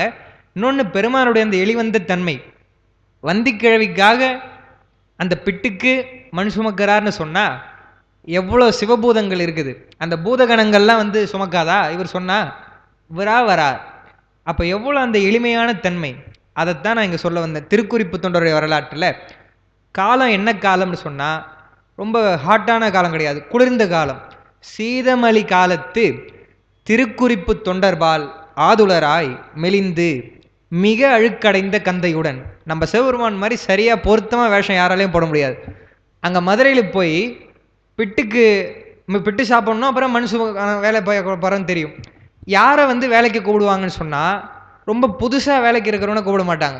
அதனால் இவர் என்ன பண்ணாராம், அவர் ஒரு வித்தை பண்ணி ஏதோ ஒரு மாயம் செய்து என்ன பண்ணியிருக்கலாம், நல்லா புதுசாக ஒன்று வாங்கியிருக்கலாம், இல்லைனா வந்து மண்வெட்டியே இங்கே வந்து கூட வாங்கியிருக்கலாம் இல்லையா, கடையிலேருந்து வாங்கிட்டு வந்திருக்கலாம். இவர் என்ன பண்ணாராம், நல்லா தேய்ந்த மண்வெட்டியாக எடுத்துகிட்டு போனாராம். அப்போ தான் இவர் ரொம்ப வேலை பழகின ஒரு போல இருக்கு, சீக்கிரம் செய்வாருன்னு சொல்லிட்டு இவர் வந்து இது பண்ணுவாங்களாம்.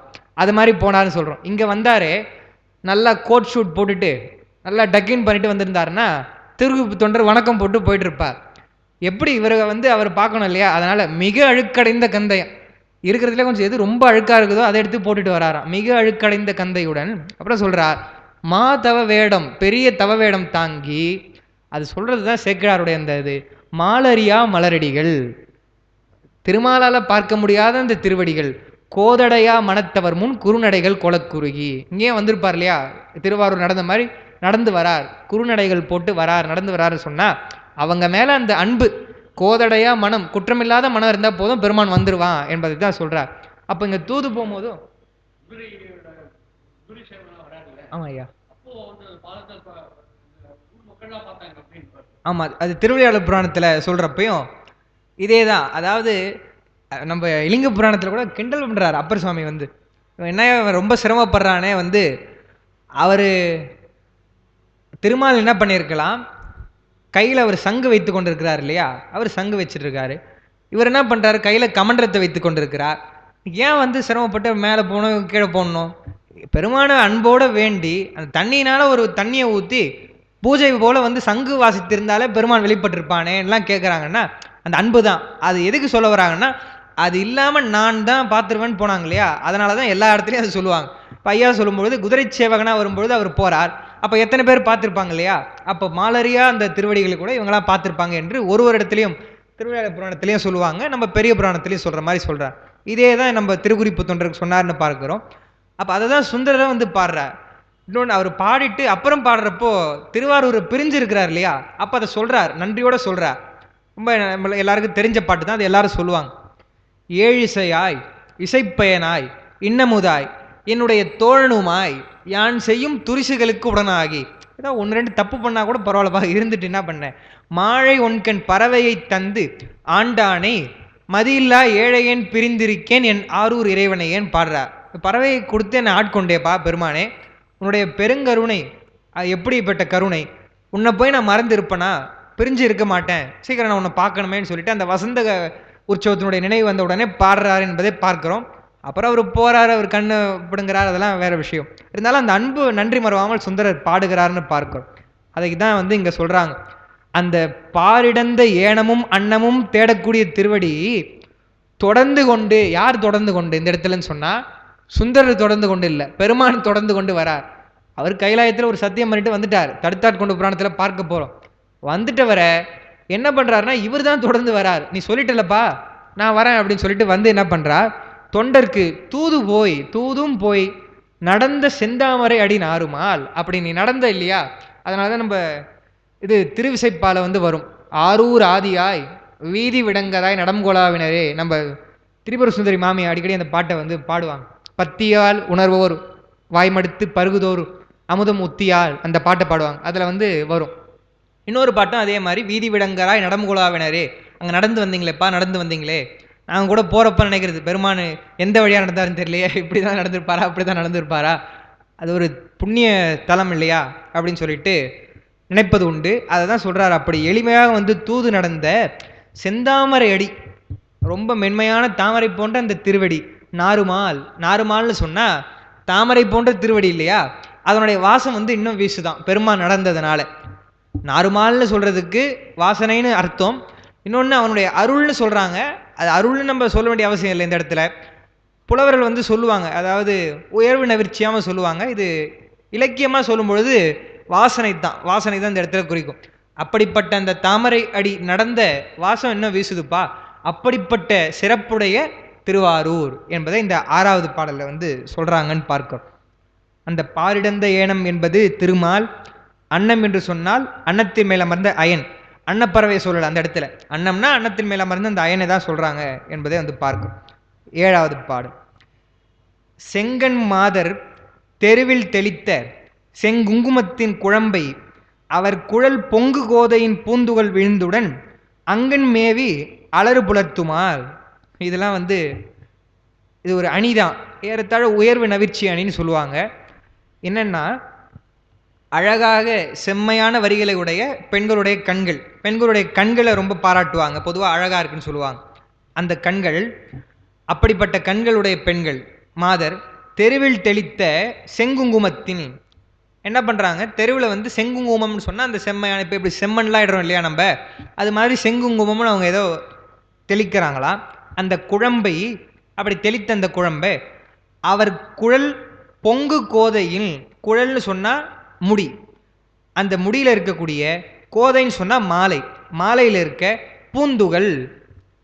எப்படி பாருங்க, செங்குங்குமத்தினால அவங்க வெளியில் தீட்டுறாங்க, தெளிக்கிறாங்க. அது ஏறத்தாழ சேரு மாதிரி இருக்குதான். அப்போ சேரு மாதிரி இருக்காது, எப்படி உலர்ந்து போகுமா, ரொம்ப என்ன சொல்கிறது உலராமல் இருக்குமே அப்படின்னா என்ன ஆகுதான், அவங்க தலையில் சூடிக்கொண்டிருக்கக்கூடிய அந்த பூமாலைகளில் இருக்கக்கூடிய மகரந்தம் இருக்கு இல்லையா, அந்த மகரந்த பொடி சிந்தி இவையெல்லாம் உலர்ந்து போயிடுது அப்படின்னு சொல்லிட்டு சொல்கிறார். அப்போ அவங்க பூ வச்சிருப்பாங்க, அந்த பூவில் மகரந்த பொடி இருந்தது, அது சிந்தி இது உலருகுதுன்னு சொன்னால் அவ்வளோ மகரந்த பொடிகள்லாம் இருக்கக்கூடிய அந்த பூ இருந்தது அப்படின்ற சொல்கிறார். ஒரு இலக்கியமாக சொல்லும் பொழுது ஒரு அணிதான், இதெல்லாம் அழகு தான் சொல்கிறார். செங்கன் மாதர் தெருவில் தெளித்த செங்குங்குமத்தின் குழம்பை அவர் குழல் பொங்கு கோதையின் பூந்துகள் வீழ்ந்துடன் அங்கன் மேவி அலருன்னு சொன்னால் அதான் சேர், குழம்பு போன்ற அந்த தன்மையில் இருப்பது. புலர்த்துமால்னு சொன்னால் உலர்த்தும், உலர்த்துகிறதுன்னு பார்க்குறோம்.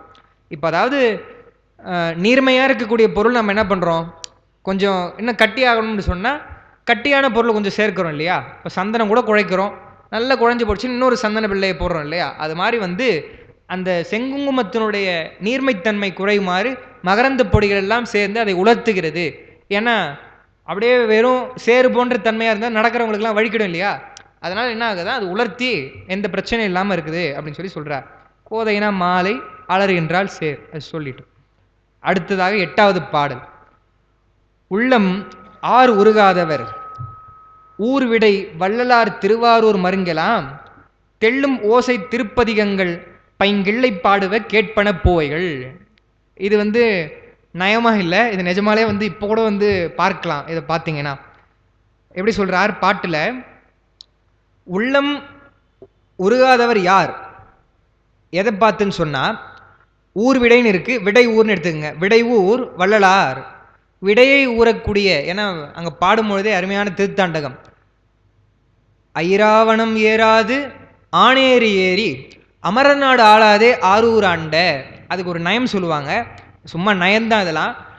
ஐராவணம் ஏறாது ஆணேறி ஏறின்னு சொன்னால் அது பெருமானுடைய எளிமைத்தன்மை, இது பாட்டினுடைய பாடுறார். நயமாக எப்படி சொல்லுவாங்க, அடியார்கள்லாம் பெருமானுடைய அடியார்கள் பெரும் செல்வந்தராக இருக்க மாட்டாங்க, அதுவும் அவங்க ரொம்ப எளிமையாக இருப்பாங்க. அவங்க எப்படி கேடும் ஆக்கமும் கெட்ட திருவினார் ஓடும் செம்பனும் ஒக்கவே நோக்குவோன்னு சொல்ல போகிறார் இவரே. அப்படிப்பட்டவங்க இருக்கக்கூடிய இடம்லாம் பெரிய அண்ணா நகர் மெயின் ரோட் மாதிரி அங்கே இருக்க மாட்டாங்க. இவங்க ஏதோ ஒரு மூலையில் ஒரு, இப்போ எங்கள் முகப்பேர் மாதிரின்னு வச்சுங்களேன், அங்கெல்லாம் பெருசாக வசதியாக இருக்காது, சின்ன சின்ன தெருவாக இருக்கும் சென்னையிலலாம், மற்ற இடத்துலலாம், எனக்கு தெரிஞ்சதுனால அது சொல்லிட்டேன். அது மாதிரி அவங்க இருக்கிறாங்கன்னா அங்கே போய் ஒரு ஐராவணத்தில் வர முடியுமா, அது பக்கத்துக்கு 1000 தந்தம் உடையது, 2000 தந்தங்களை உடையதுதான் ஐராவணம். ஐராவதம் என்று சொல்லக்கூடியது 1000 தந்தங்களை உடையது, அது இந்திரனுடைய யானை, அது பக்கத்துக்கு 500 தந்தம், மொத்தம் 1000 தந்தம் உடையது ஐராவதம்.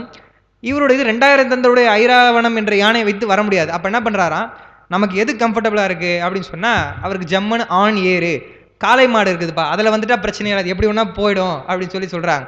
இப்போ சென்னையில் நீங்கள் என்ன தான் வசதியாக இருந்து பென்ஸ் கார் வச்சுருந்தா கூட சீக்கிரமாக போயிட்டு வரணும்னா 2 வீலரில் தான் போயிட்டு வரணும். அந்த டிராஃபிக்கும் அதான் இந்த இதிலெல்லாம் சொல்லுவாங்க, இந்த புக் பண்ணுறோம் இல்லையா, அதில் to beat the traffic you book the 2 wheeler அப்படின்ட்டு வரும். என்ன பண்ணாலும் அது பீட் பண்ண முடியாது அந்த டிராஃபிக், அது இருக்கக்கூடிய டிராஃபிக் தான் எப்பயுமே அது மாதிரி இவர் என்ன பண்ணுறார், ஆணையர் ஏறுகிறார்னு சொல்கிறார். அதான் சொல்கிறார், விடை ஊர்கின்ற அந்த வள்ளலாராகிய திருவாரூர் மருங்கெலாம், திருவாரூர்லலாம் என்ன ஆகுதான், தெள்ளும் ஓசை திருப்பதிகங்கள், தெள்ளும்னா நல்லா தெளிந்த அல்லது தெளிவை தருகின்ற திருப்பதிகங்கள், அந்த திருப்பதிகங்களை என்ன ஆகுது, பைங்கிள்ளை பாடுவ, யார் பாடுறாங்கன்னு சொன்னால் கிளிகள் பாடுது, கிள்ளைன்னு சொன்னால் கிளி, கிளிகள் பாடுவ கேட்பன பூவைகள். பூவைன்னு சொன்னால் நாகனவாய் பறவை, நாகனவாய் புல் என்ற அந்த பறவையினுடைய பேரை சொல்லுவாங்க. இது கிளி பாடுதான், நாகனவாய் பறவை உட்காந்து ஜம்முன்னு கேட்டுக்கிட்டு இருக்கான். அப்படிப்பட்ட என்னன்னா, நாகனவாய் புல்லே கேட்குது, கிளியே பாடுதுன்னு சொன்னால் மற்றவங்களாம் பாடாமல் இருப்பாங்களாங்க?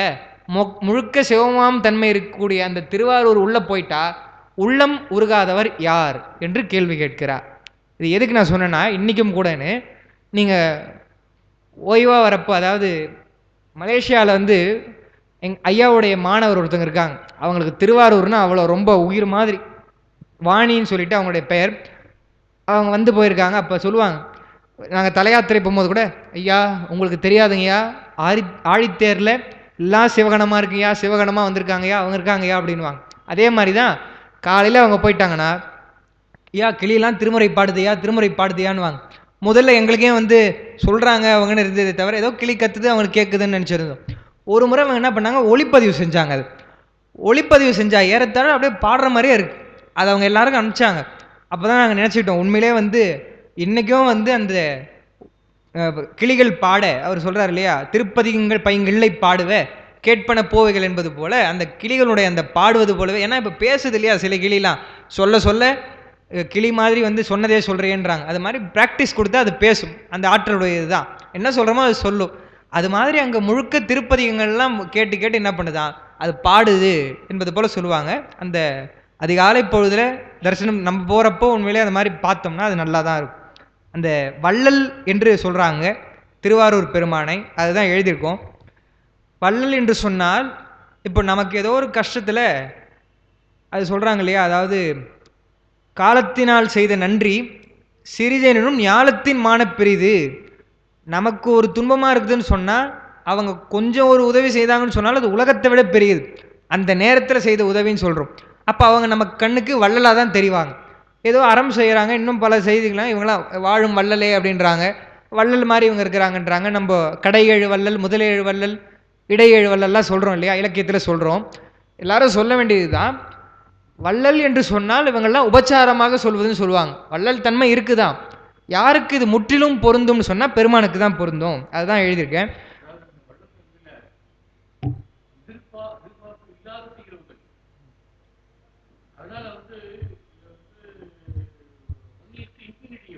ஓ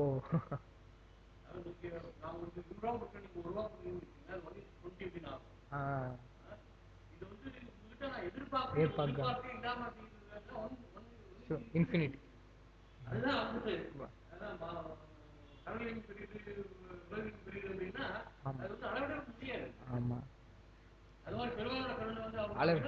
ஆமா சொன்ன மாதிரி இப்போ இவங்களுக்கே நம்ம எதுவும் செய்ய முடியாது. ஏன்னா ஏதோ ஒரு உதவி அவங்க வந்து செய்கிறாங்கன்னு சொன்னால், அப்போ எல்லாம் தனுகரண போன போகத்திலேருந்து ஆரம்பத்திலேருந்தே தந்து உயிருக்கு உயிராக இருக்கான்னு சொன்னால் நம்ம என்ன தர முடியும்? அது ஒரு பாட்டு ஒன்று, சூரியனை பற்றி பாடக்கூடிய பாட்டு, எனக்கு தெரிஞ்சு 6ஆம் வகுப்பு நினைக்கிறேன், அப்போ மனப்பாடமாக வந்தது. நீயன்றி விண்ணுண்டோ, நிலவு உண்டோ, புவி உண்டோ, நிலவும் உண்டோ அப்படின்னு சொல்லிட்டு ஏதோ ஒன்று கதிரவனுடைய பாட்டு, எனக்கு பாட்டு ஞாபகம் இல்லை முழுசா. அதில் வந்து வரும், அப்போ உனக்கு கதிரவா, அது பொங்கல் நேரத்தில் அது பாடுறது தான், எல்லாமே உன்னுடைய விளைச்சல், அந்த நீ பண்ணதுனால அந்த சூரிய ஒளி பட்டு தான் வந்து எல்லாம் விளைந்தது, உனக்கு நாங்கள் திருப்பி என்ன படைப்போம் அப்படின்றது போல் வரும். அது மாதிரி தான் ஐயா சொல்வது. இவங்க இந்த மாதிரி ஒரு எதிர்பாராமல், எதையும் எதிர்பாராமல் செய்கிறாங்கனாலே அதுவே 1:infinity அளவுக்கு ஒரு பெரிய அது வள்ளல் தன்மை. அதனால தான் சொல்கிறோம்னு சொன்னால், அப்போ பெருமான் வந்து எதையுமே எதிர்பார்க்காம நமக்கு செய்கிறான்னா அது எதுவுமே சொல்ல முடியாது இல்லையா, அவனுடைய தன்மை. அப்போ இவங்களுக்கு சொல்லலாம், அவங்களுக்கு தான் பெருமானுக்கு முற்றிலும் பொருந்தும் அப்படின்னு சொல்லுவாங்க. அதே மாதிரி தான் எதுவாக இருந்தாலும், இப்போ இந்த திரு அப்படின்னு சொன்னாலே சொல்லலாம், இப்போ பார்க்க அழகாக இருந்தால் சொல்லலாம், திருவுடையவள்னு சொல்லலாம், காசு அதிகம் இருந்தால் திருன்னு சொல்லலாம்.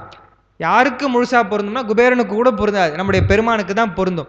அதனால தான் திருநின்ற செம்மை அது பெருமானுடையது தான் அப்படின்னு சொல்லிட்டு தான் அதை செம்மையாக கொண்டவர் தான் திருநாவுக்கரசர் என்பதை நம்ம வந்து பார்க்கிறோம்.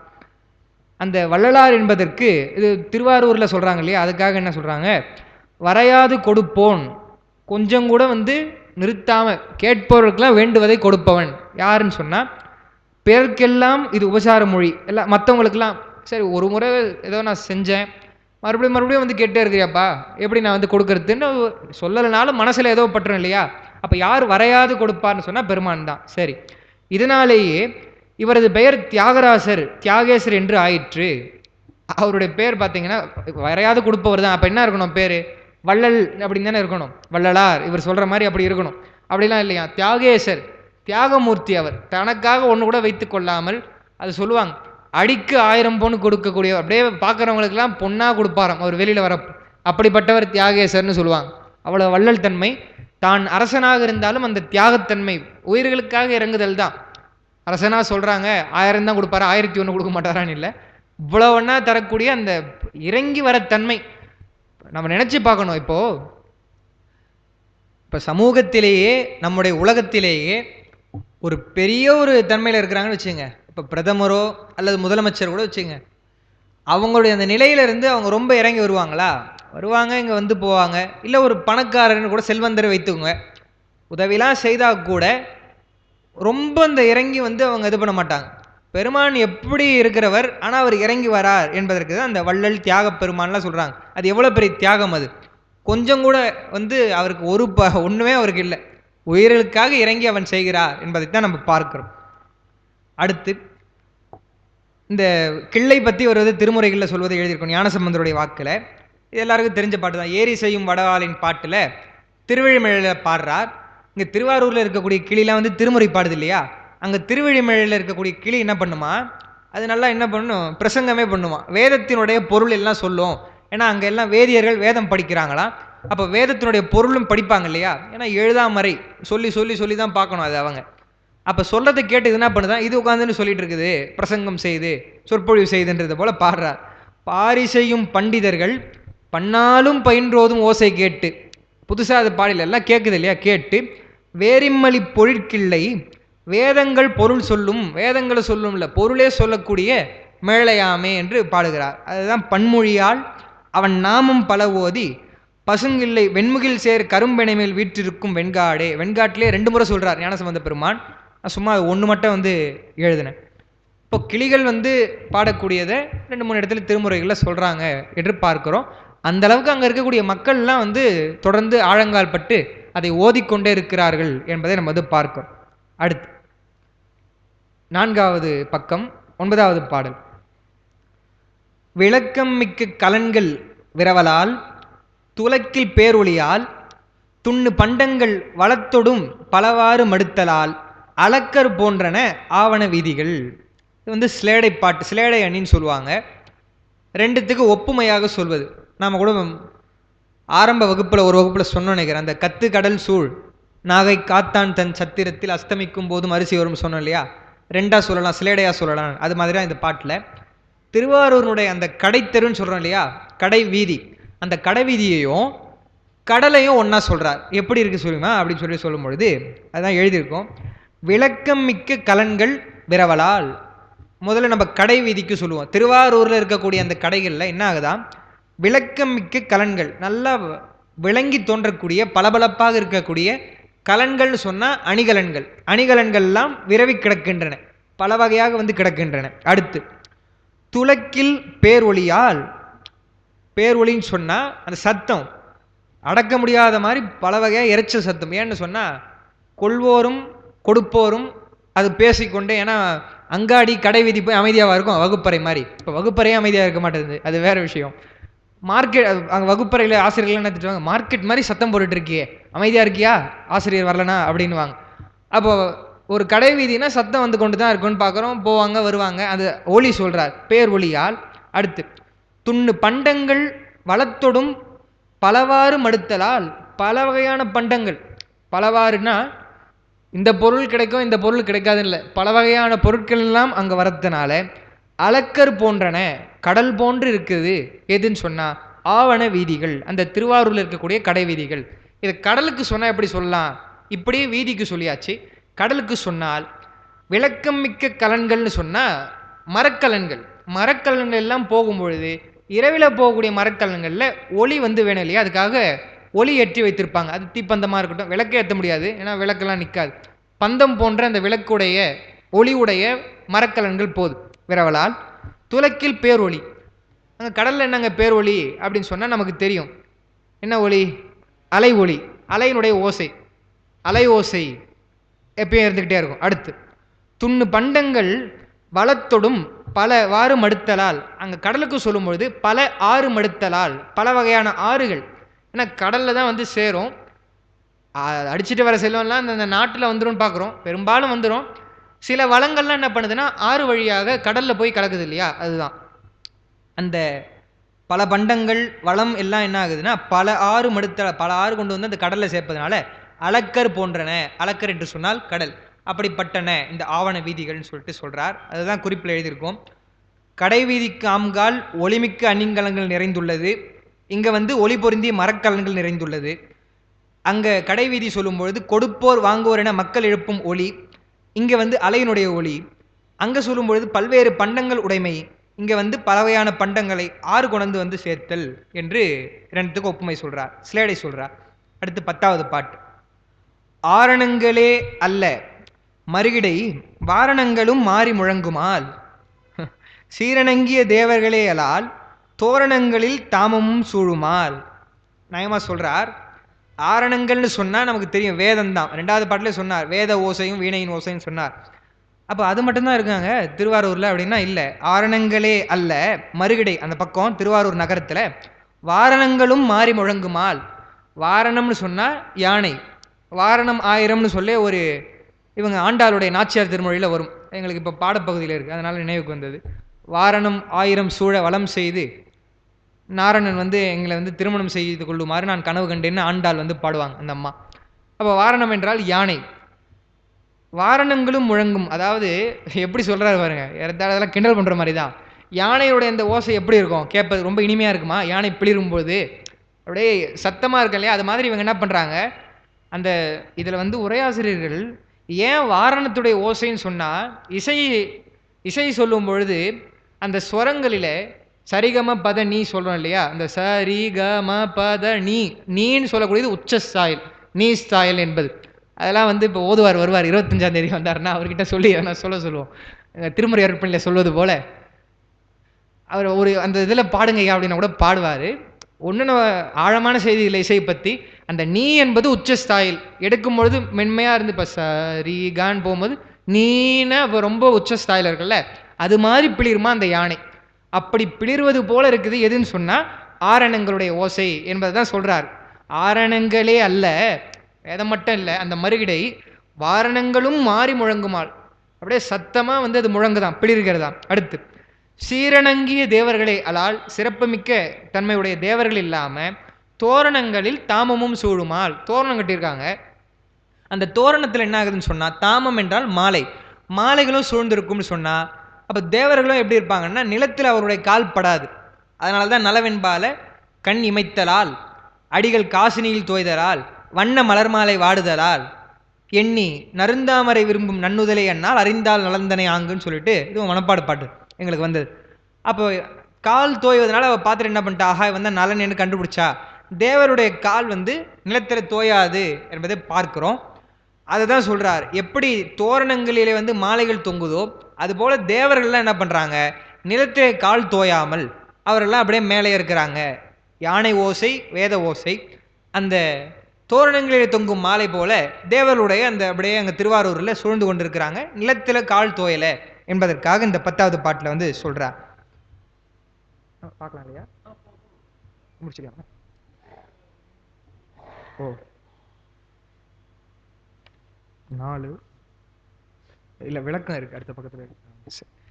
அப்போ இந்த நகரத்துடைய சிறப்பு சொல்லும் பொழுது மறுபடியும் அதை சொல்லி அந்த ஓசை எப்படி இருக்குது தெரியுங்களா அப்படின்னு சொல்லிட்டு அந்த ஓமைக்காக அதை சொல்கிறார் என்று சொல்லி அந்த பாடலோடு நாம் நிறைவு செய்வோம். ஒரு பாட்டு தான் அந்த பக்கத்தில் இருக்குன்னு நினச்சா அதோடைய விளக்கம் அடுத்த பக்கத்தில் இருக்குது.